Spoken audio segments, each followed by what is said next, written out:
Guys, akhirnya sisi gelap pihak kepolisian terbongkar. Hello everyone, welcome back to Minute Project. Seperti biasa kita akan membahas apa yang lagi viral di media sosial.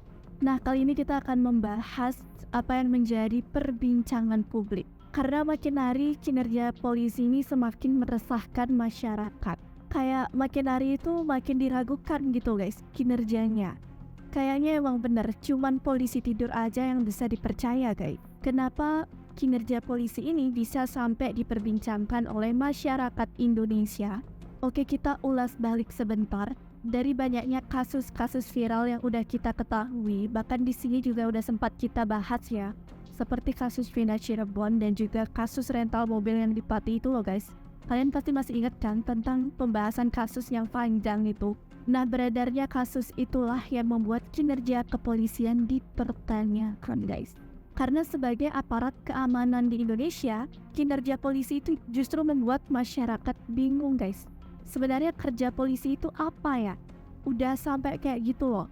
Nah itu dia guys, kita akan membahas sisi gelap dari pihak kepolisian di negara plus 62 ini.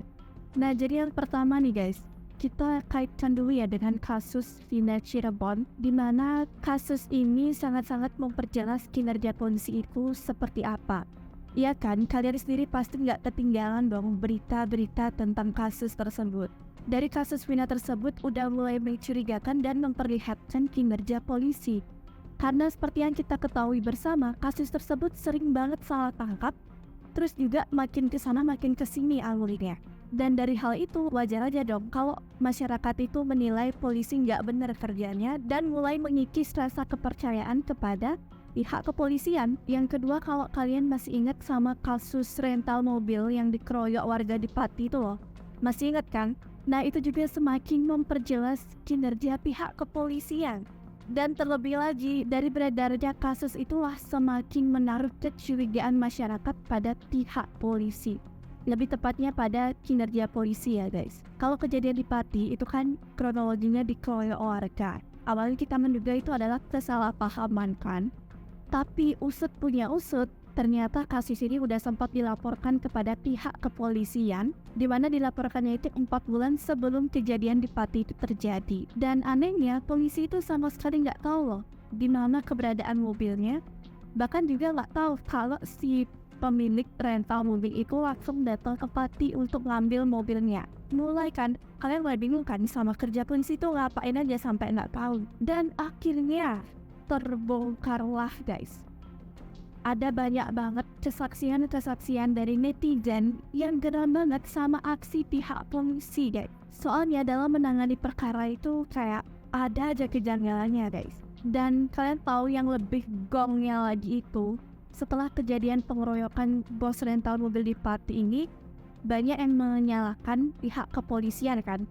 Apalagi setelah beredarnya berita yang 4 bulan lalu itu udah dilaporin ke kepolisian. Nah itu semakin disalahkanlah itu pihak kepolisian oleh masyarakat.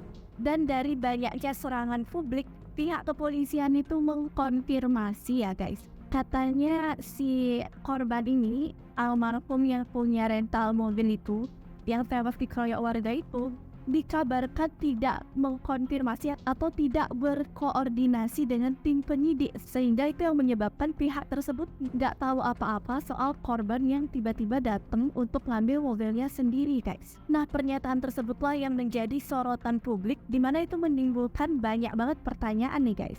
Coba deh setelah kalian mendengar pernyataan itu dari pihak kepolisian, apa yang ada di pikiran kalian? Coba komen di bawah. Kalau aku ya sebagai orang yang melaporkan atau punya kasus, kalau dari klarifikasi pihak kepolisian tadi itu rasanya sedikit aneh di telingaku. Bukannya yang harus mengabarkan terus itu pihak kepolisian ya.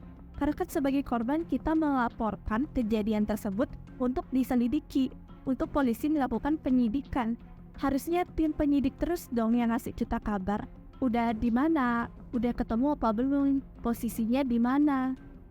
Apa yang harus dilakukan selanjutnya?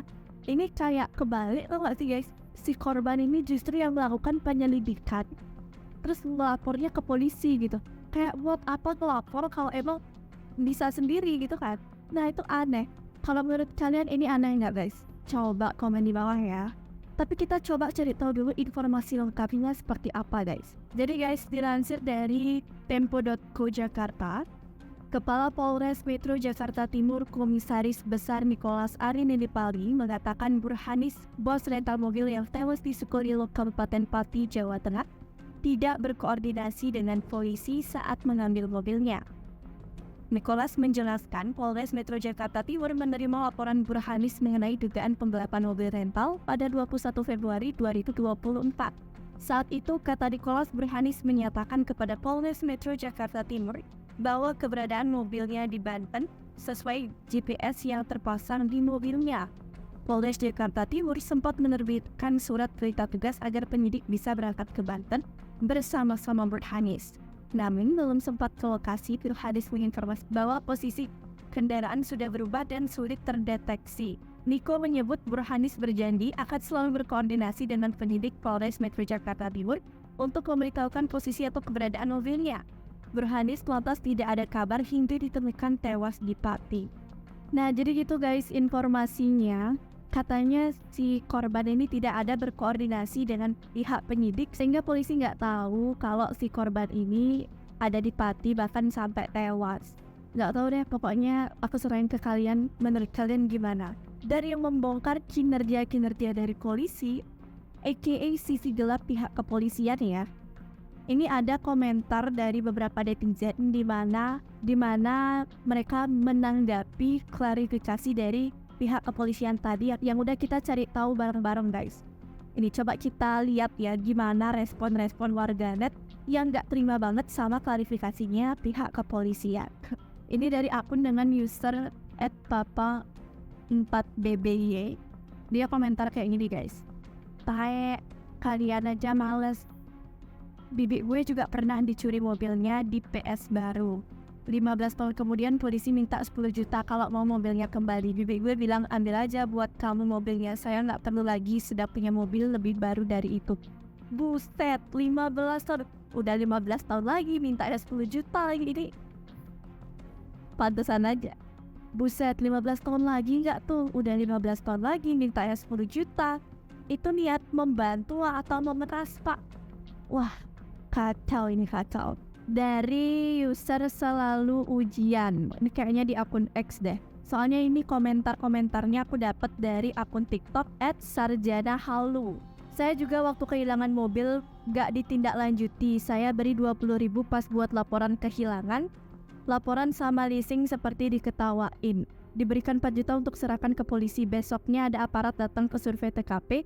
Tapi habis itu gak ada perkembangan apa-apa. Wah, kayaknya ini emang beneran males ya. Gimana coba masyarakat mau percaya sama klarifikasi polisi kalau kesaksiannya aja banyak yang kayak gini guys. Oke, gak sampai di sana aja. Kita next lagi guys. Ini dari user anjar_kz200 sudah bikin laporan lokasi dan posisi mobil sudah diketahui berada di mana. Terus tiba-tiba muncul dalih tidak ada koordinasi. Saya kok jadi merasa aneh ya pak. Terus dia nge-tag akunnya @ahrison dan pak @listiosigitp. Memang kalau tidak ada koordinasi polisi tidak sanggup bergerak sendiri. Ada juga yang sependapat sama aku guys. Kan harusnya polisi dulu tak sih yang gerak baru dikoordinasikan sama pelapor. Nih gimana ceritanya? Kayaknya di negara ini serba kebalikan ya semuanya. Jangan-jangan setelah ini gak ada lagi nih yang ngelaporin kasus ke polisi karena udah gak percaya dan kayaknya udah bisa menyelesaikan sendiri deh. Nunggu polisi kelamaan guys. Kayak tadi aja katanya nunggu 15 tahun untuk dikembalikan mobilnya dan itu pun diminta 10 juta. Itu udah kacau sih, parah.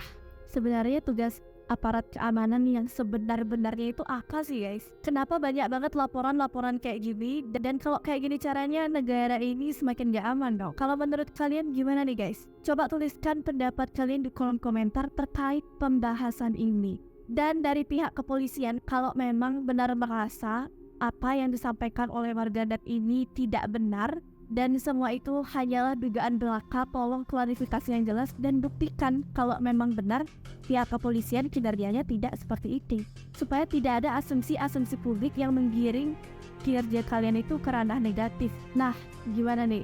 Nah, coba tuliskan pendapat kalian ya guys di kolom komentar. Anyways, itu dulu ya video kali ini. Jangan lupa untuk like, comment, dan subscribe channel Midday Project. Dan jangan lupa untuk nyalakan notifikasi kalian. Supaya apa? Supaya kalian gak ketinggalan update terbaru dari Midday Project. Thank you so much for watching and see you next video. Bye-bye!